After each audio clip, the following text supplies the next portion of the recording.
Selamat pagi, saya Novita Retno Anggraini, mahasiswa PAPG dalam jabatan angkatan kedua tahun 2020, LPTK Universitas Negeri Makassar. Pada hari ini akan melaksanakan uji kinerja praktik pembelajaran dengan materi pembelajaran praktikum akuntansi lembaga instansi pemerintah dengan materi pokok sistem akuntansi dana desa. Praktik dilakukan kepada siswa kelas 11 akuntansi dan keuangan lembaga 2 SMK Negeri 1 Pangkalan Bun. Assalamualaikum warahmatullahi wabarakatuh. Waalaikumsalam warahmatullahi wabarakatuh. Selamat pagi. Pagi, Bu. Masih belum full sih sebenarnya, tapi kita mulai saja pembelajaran biar cepat selesai, biar waktunya cukup ya. Oke, yang paling ganteng silahkan dipimpin berdoa dulu. Marilah teman-teman, sebelum kita memulai kegiatan pembelajaran jauh pada pagi hari ini, mari kita berdoa menurut agama dan kepercayaan kita masing-masing. Berdoa mulai. Berdoa selesai. Baik, terima kasih Satria. Sudah ada 16 orang. Sebenarnya masih cukup jauh. Biasanya kita ada 30, masih ada setengah sebenarnya. Cuma nggak apa-apa. Mungkin yang lain masalah jaringan dan sebagainya ya. Apa kabarnya? Baik, Bu. Baik, alhamdulillah. Sehat? Alhamdulillah. Tetap sehat, tetap jaga kesehatan, tetap patuhi protokol kesehatannya supaya kita tetap sehat dan selalu diberi perlindungan. Supaya kita nanti ketemu, insya Allah nanti kita ketemu kayaknya di semester genap, kayaknya kita ketemu deh. Kayaknya kita akan bertatapan muka, kayaknya kita akan offline. Amin. Sepertinya semester depan kita akan bertemu dan bertatap muka. Oke, kita ketemu hari ini masih dengan pelajaran praktikum akuntansi lembaga dan instansi pemerintah. Kali ini kita membahasnya adalah di bab selanjutnya, yaitu kita membahas tentang akuntansi dana desa. Judulnya akuntansi, berarti kita belajar tentang bagaimana kita mengakuntansi. Kali ini kita akan belajar tentang akuntansi dana desa. Baik, sebelum ke sini, ini pertemuan kita ke-14 ya dalam semester ini. Oke, saya tanya dulu. Minggu kemarin, bukan minggu kemarin sih, kita ngapain? Kita ulangan. Iya. Tentang apa? Tentang LO dan LRA. Ya, ibu munculin sih ya, jadinya tahu tentang LO dan LRA. Masih ingat apa itu LO, apa itu LRA? Apa gunanya mereka? LO untuk mencatat tentang transaksi yang sifatnya pengeluaran. LRA, laporan keuangan untuk mencatat mengenai realisasi anggaran. Oke, baik. Tentang LO sama LRA hubungannya adalah dengan SKPD atau dengan pemerintah daerah. Nah, sebenarnya sama aja materi sebelumnya yang sudah kita pelajarin pertemuan sebelumnya dengan materi yang minggu ini sama saja, masih berhubungan dengan akuntansi, masih berhubungan dengan pemerintah daerah. Cuma kali ini kita akan membahas tentang di skup yang lebih kecil. Kalau kemarin kita berbicaranya tentang pemerintahan daerah, kabupaten, kali ini kita turun. Ayo, di bawah kabupaten ada apa? Pelajaran PPKN. Kecamatan dulu lah. Allah. Habis kecamatan apa? Kelurahan. Kelurahan. Habis kelurahan?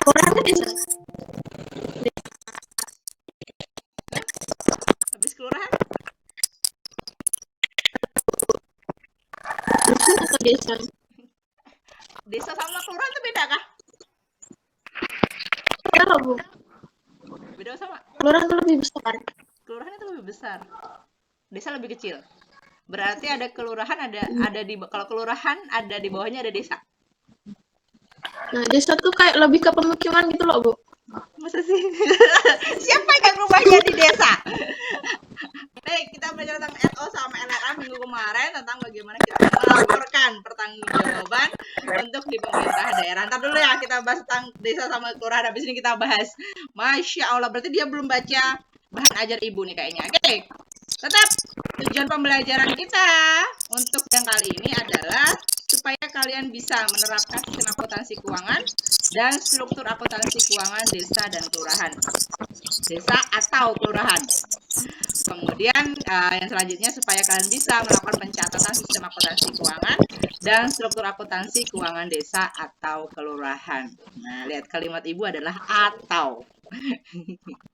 Oke, tujuan tambahnya tetap seperti yang lalu-lalu supaya kalian bisa mempersiapkan untuk melaksanakan prakerin, dan yang kedua adalah bagaimana kalian tahu cara penggunaan dana desa. Nah, berbeda dengan tahun sebelumnya. Kalau tahun sebelumnya biasanya dari tim akuntansi, dari tim jurusan akuntansi biasanya tidak memperbolehkan kalian untuk prakerin di desa karena hitungannya tidak ada kerjaan.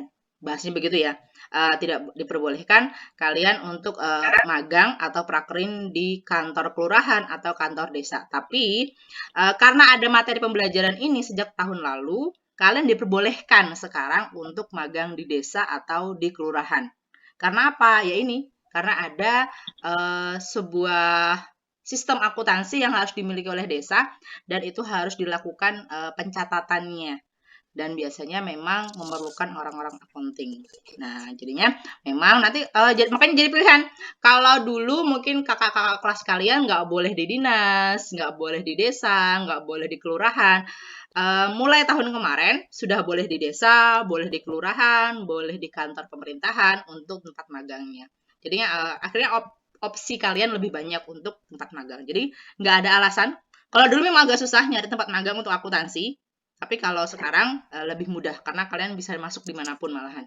Ya, itu untuk persiapan kalian prakerin. Nah, materi hari ini kita berbicara tentang apa itu akuntansi dana desa.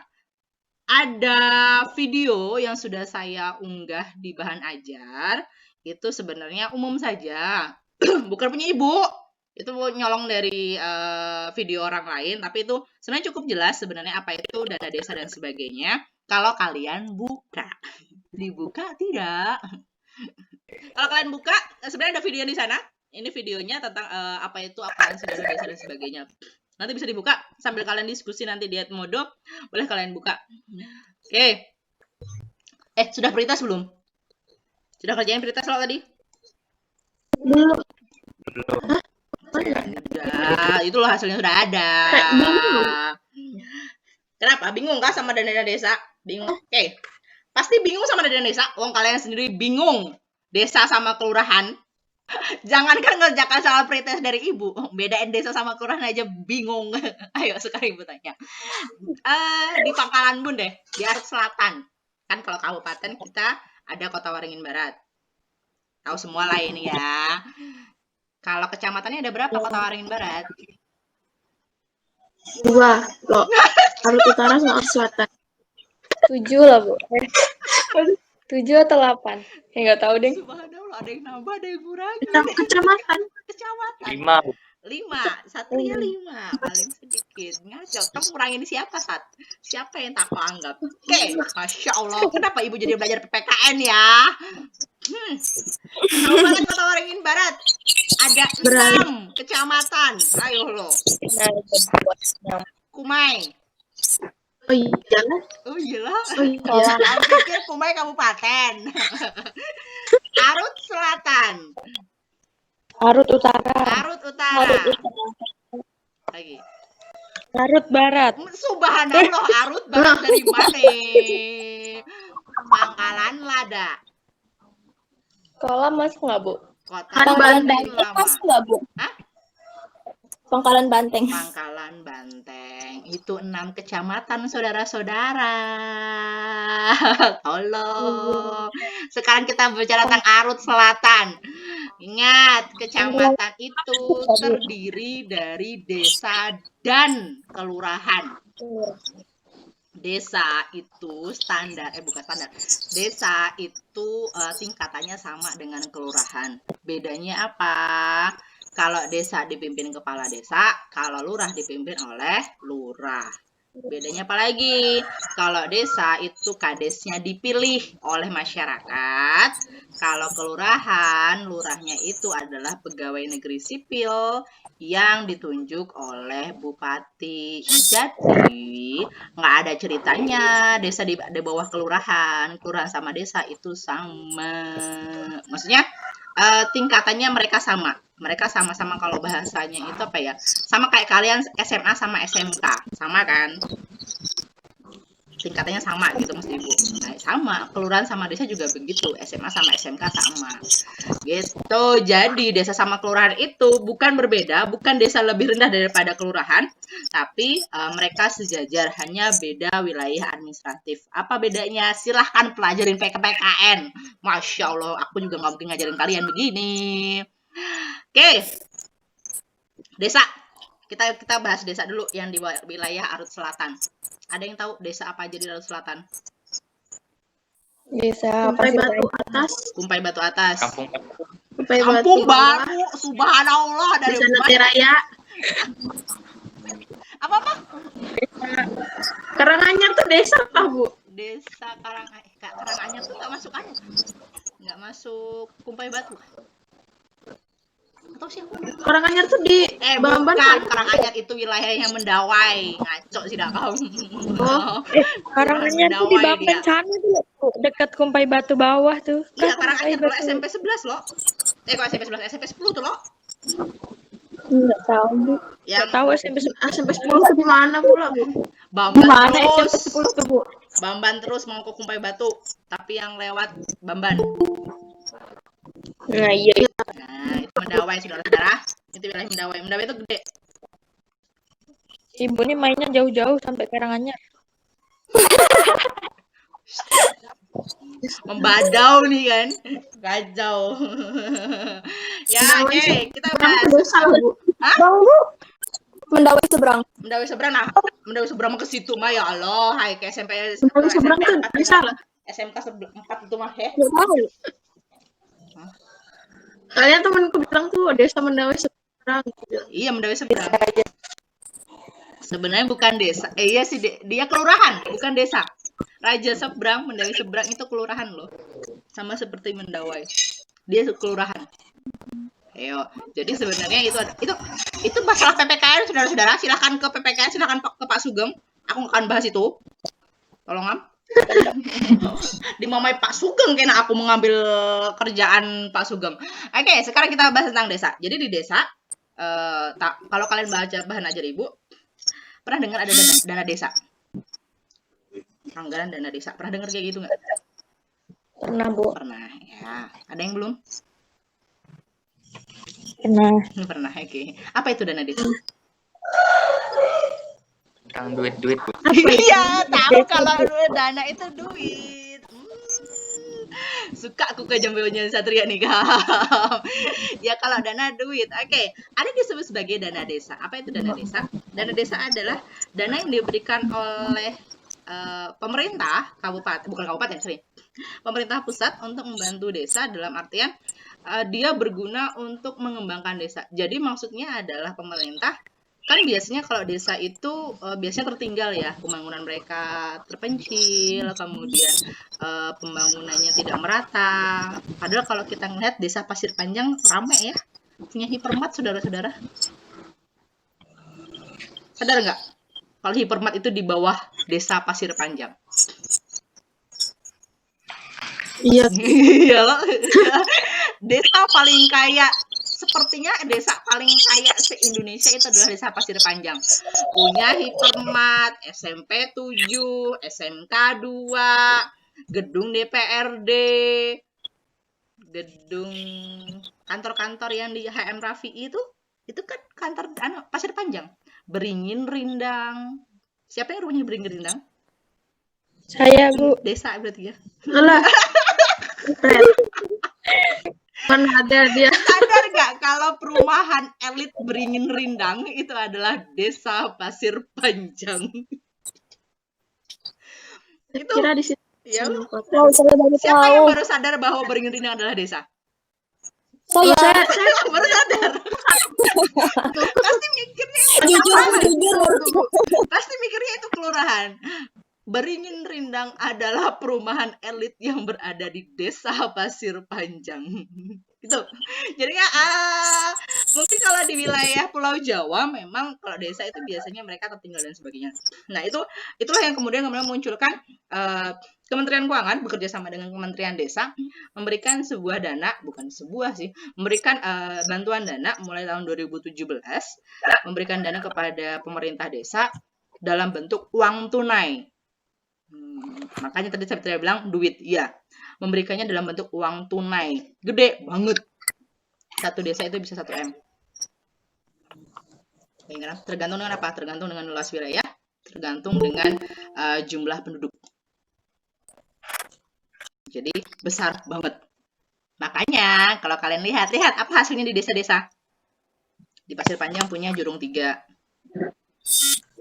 Iyalah, kalian pikir dari mana itu duitnya?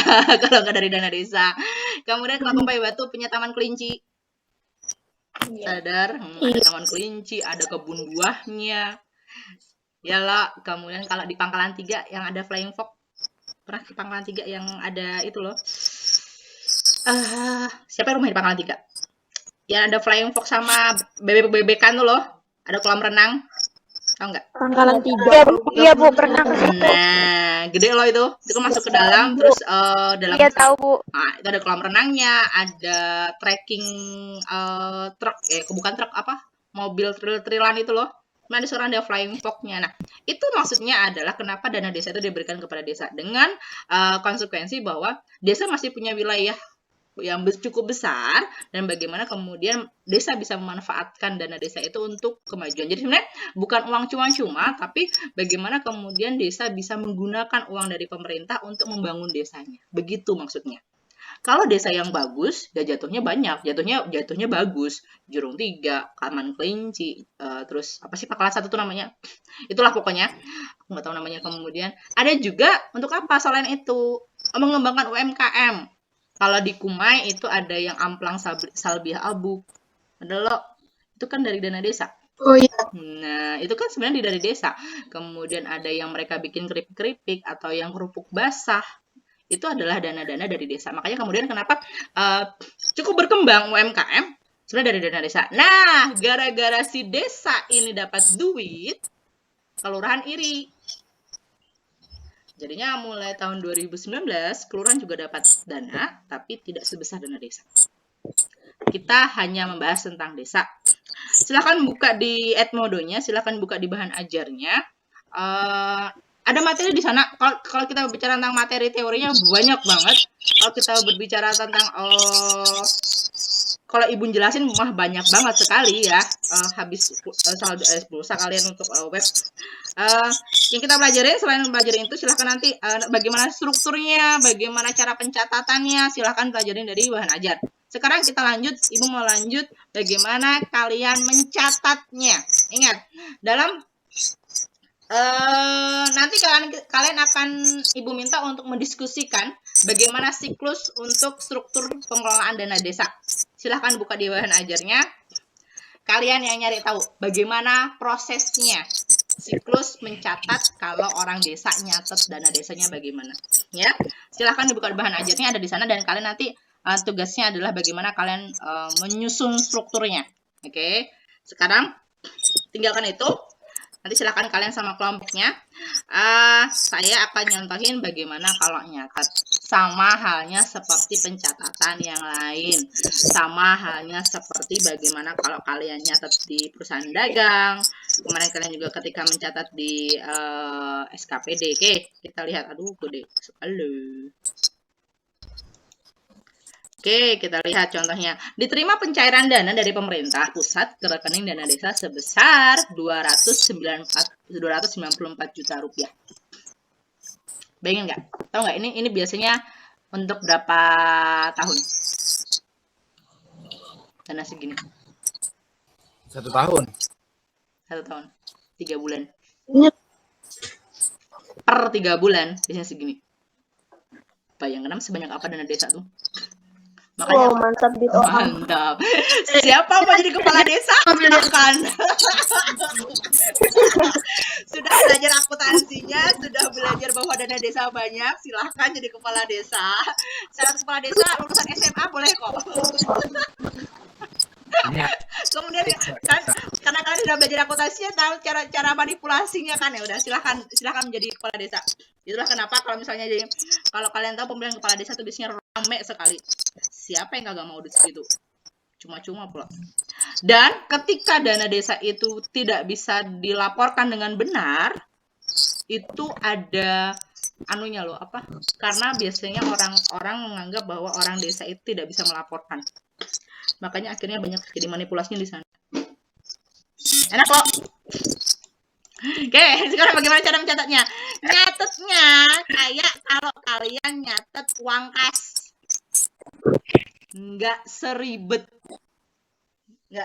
jurnal, nggak seribet, karena kan begini, maksudnya adalah mereka mencatatnya ini untuk normalnya adalah untuk bagaimana kemudian bisa masuk sebagai apa namanya itu untuk orang-orang yang tidak mampu accounting atau IT. Makanya pencatatannya sederhana seperti halnya kalian kalau nyatat uang kas. Simple banget. Dana, ada nomor, ada tanggal, ada kode rekening. Nah, kode rekening ini ada khusus, silahkan nanti baca. Ibu juga nggak hafal, karena banyak banget. Ini yang hafal orang DPMD. Kemudian uraiannya apa ini? Sama seperti biasa kalau kalian keterangan. Saya dengan bahasanya sendiri. Dan desa, ada penerimaan, saldo, selesai. Enak kok. Gampang kok. Itu gampang kan? Gampang sekali.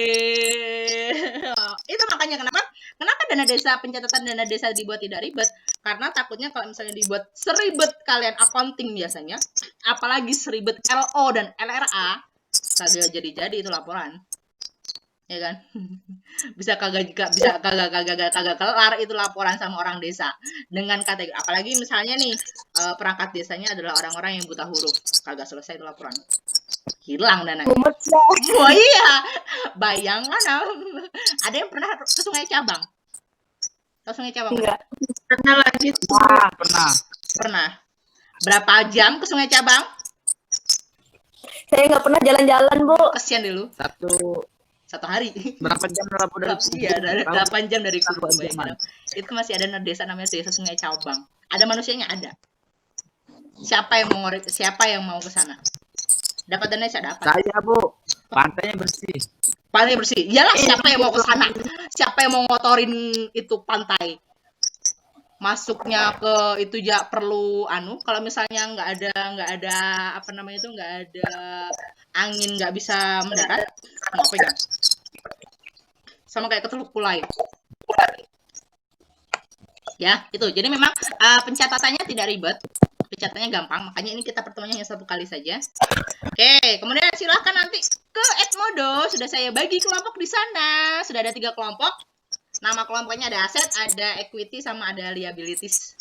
Kita menganggap bahwa kelompoknya long distance, seperti halnya akun real. Itu akun real ya. Ada akun real, ada akun nominal. Kenapa? Kok namanya 3 akun aja, Bu? Karena Ibu menganggapnya adalah kita adalah akun-akun real yang bisa berlangsung terus. Kalau akun nominal, akhir di periode tertentu. Ada 2 yang harus kalian diskusikan. Bagaimana kalian menyusun struktur pengelolaan keuangan desa, dan bagaimana kalian bisa menyusun buku kas umum dari soal yang saya sajikan. Ya, itu untuk tugasnya kalian hari ini, dan sudah saya share di Edmodo-nya. Ada yang ditanyakan dulu tidak? Silahkan. Belum ada, Bu. Belum ada ya? Boleh, kita lanjut ke diskusinya. Silahkan lanjut ke diskusinya, kita ke Edmodo. Paham ya? Sudah dibagi kelompoknya di sana? Sampai jumpa lagi nanti kita pukul 8.40 lah. Oke, untuk presentasi hasil. Nanti kalau sudah hasilnya sudah selesai, silahkan taruh di Edmodo-nya nanti biar Ibu download, kemudian nanti kalian bisa mempresentasikannya ya. Paham? Paham, Bu. Paham. Senyum dong, semangat dong. Sambil makan juga nggak apa-apa, sambil ngerjakan Edmodo, kan mati Google Meet-nya ya. Oke. Silahkan ke Edmodo.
Gampang soalnya.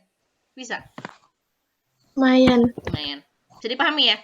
Maksudnya tahu dong berarti akhirnya struktur pengelolaan keuangan dana desa itu seperti apa, kemudian cara mencatatnya lebih simpel daripada SKPD kemarin kan, daripada LO sama LRA kemarin itu. Kan kalau LO sama LRA kan kalian harus menentukan tuh apa namanya, finansialnya siapa, realisasi anggarannya siapa, kan begitu ya. Kalau yang ini kalian tinggal masukkan dia sebagai jatuhnya sih aku bilang sih kayak buku kas biasa aja, kayak kalian bikin kas buku kas kelas gitu. Ya. Oke, sudah bisa ya. Sudah ada file di saya. Siapa mau presentasi nomor 1? Lihat. Oh, aku punya kelompok aset. Oke, ada filenya kelompok aset di tempatku. Sebentar. Silahkan kelompok aset siap-siap presentasi. Siapa yang mau presentasi kelompok aset? Ini gambarnya kalian. Siapa mau menjelaskan? Siklus akuntansi dalam sistem dana desa, Bu. Oke. Terus, apa yang terjadi? Bagaimana kalian mensiklusnya? Bagaimana mencatatnya kita? Strukturnya gimana, sayang? Jadi penjelasannya tuh, Bu. Hmm. Perangkat desa bersama tim menyusun perencanaan. Oke. Terus? Di RPJMDes kemudian ditetapkan menjadi RAPBDes. Terus? Setelah itu, dilakukan penganggaran yang disetujui oleh Kades. Setelah itu, melaksanakan kegiatan yang dilaporkan secara berkala kepada bendahara desa yang menyusun penatausahaan desa untuk melakukan pencatatan. Tim melaksanakan kegiatan, membuat laporan kepada bendahara desa untuk kemudian disusun laporan pertanggungjawabannya. Oke, sudah selesai. Itu ya siklusnya. Ada kelompok lain yang mau nambahin dari struktur yang dibikin sama kelompok aset? Nggak ada, Bu. Nggak ada sama ya. Oke, saya simpulkan dulu. Ya, ini adalah struktur atau siklus akuntansi bagaimana ketika kalian menyusun kegiatan pengelolaan dana desa. Jadi, segala sesuatunya itu dimulai dari perencanaan. Ingat, segala sesuatu dimulai dari perencanaan. Kalau kalian ingat sama pelajaran manajemen, itu ada planning, organizing, dan sebagainya. Itu dimulai dari situ. Jadinya, segala sesuatu itu dimulai dari perencanaan. Bagaimana merencanakannya? Kalau kalian di nasional, ada namanya Rancangan Anggaran Pendapatan Belanja Nasional, RAPBN. Nah, kalau di desa, ada namanya RPJMDes. Rencana Pembangunan Jangka Menengah Desa. Nah, ini ya benar. Tadi sampaikan sama kelompok aset. Bagaimana merencanakan, kemudian bagaimana menganggarkannya, melaksanakan kegiatannya, dan penatausahaannya. Ini yang kemudian penatausahaan ini nanti yang kemudian kalian jawab di nomor 2. Ya. Sekarang nomor 2. Siapa mau jawab?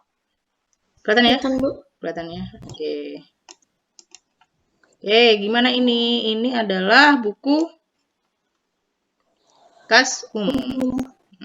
Ayo silakan. Kelompok apa ini? Equity. Jelasin apa yang terjadi sama tanggal 3. Kok ada penarikan dana apa nih ya? Apa ya transaksinya ya?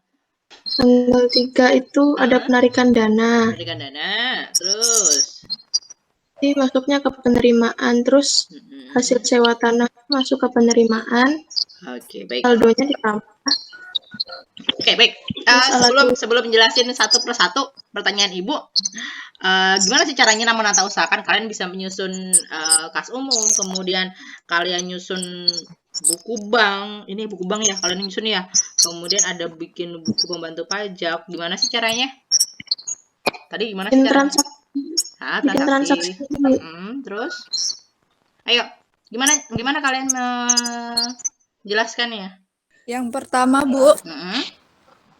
Yang pertama, ada kas umum yang digunakan untuk mencatat semua transaksi penerimaan dan pengeluaran. Oke, makanya muncul buku kas umum. Ya, Ya. setelah beres mengerjakan semuanya, Mm-mm. lalu jumlahkan semua saldo yang ada di penerimaan dan di pengeluaran. Mm-mm. Terus yang Iya. kedua, jurnal buku Bank Desa. Oke, Yang berarti di ini. dalamnya hanya pemasukan saldo, penarikan, dan setoran ke bank saldo awal. Oke, berarti Sebanyak ini. Berarti ini hanya untuk yang terjadi sama kas desa gitu ya. Terus yang terakhir ada buku jurnal pembantu pajak hanya Hmm. untuk mencatat yang harus dipungut pajak saja dan saldo akhirnya 121.000. Oke, 121.000 ini dari nilai ini ya, berarti dari nilai PPh ini ya, PPh di buku kas umum ini ya. Baik, itu tadi jawabannya yang dibikin sama kelompok equity. Benar sih, belum saya cek totalnya, tapi kalau secara jalan, secara apa namanya itu, secara proses sudah benar. Berarti memang kita harus masukkannya ke buku kas umum, kemudian kita membuat buku kas banknya, kemudian kita membuat buku pajaknya. Untuk apa? Kan kita harus bayar pajak. Kalau misalnya ada pengeluaran tapi nggak tahu itu masuk di mana, kan nggak mungkin kalau bayar pajak kita masukinnya ke buku kas bank. Kita harus masukinnya ke buku pajak. Jadi itulah kenapa gunanya masing-masing buku dibuat masing-masing supaya tahu pengeluarannya dari mana. Gitu ya. Oke, itu ya untuk jadi apa sih yang bisa kita simpulkan dari pembelajaran kita hari ini? Bagi dari kalian diskusi, dari kalian tadi ngerjain soal yang pretest, kemudian kalian tadi berdiskusi tentang soal struktur dan pencatatan. Apa sih yang bisa disimpulkan? Siapa yang menyimpulkan? Saya, Bu. Ya, Kevi, ayo Vi. Kesimpulan yang pertama tuh dana desa dikelola oleh perangkat desa. Nah, itu dibantu oleh DPMD dan pendamping desa dari Kementerian Desa. Oke. Terus yang kedua, dana desa tuh nggak boleh dibuat pengeluaran yang tidak ada dalam perundang-undangan. Oke, ya, sip. Ada yang lagi mau nambahkan dari penjelasan Vivi? Dari kesimpulan Sama, Vivi? Bu. Sama. Tadi disuruh jawab nggak mau, sekarang Vivi udah jawab sama. Memang Alfian. Memang mau Alfian. Oke, Ikut, Bu, baiklah. ikut. Saya simpulkan ya, baik. Dana desa itu sebenarnya penggunaannya untuk pemakmuran desa. Dalam artian sebenarnya dikembalikan ke desa bagaimana desa mau mengelola keuangannya. Jadinya makanya kenapa dikasih dana segar, bukan berupa barang atau bukan berupa bangunan, tapi diberikan dana segar itu karena pemerintah menyadari bahwa setiap desa itu punya sumber daya alamnya masing-masing.